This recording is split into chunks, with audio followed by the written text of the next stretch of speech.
Another cool feature we can try is the start screen logo. So in the instruments, displays and nav, you have, there we go, start screen logo on the infotainment. You have a bunch of different ones, and the default one just shows a Ford logo. So let's try the Ford Raptor Performance version. It needs to reboot the infotainment system twice. So first time it reboots, it's still going to have the old logo, but the next time it reboots, it's going to have the new one.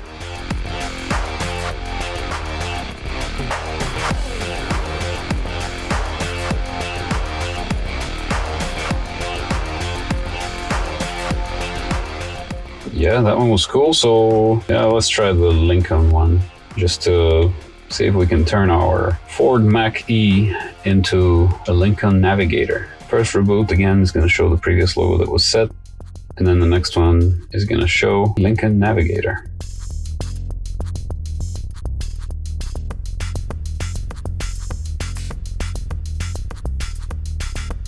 Yep, there we go. Pretty cool logo with stars or a galaxy or whatever that is. And yeah, you can just play with these.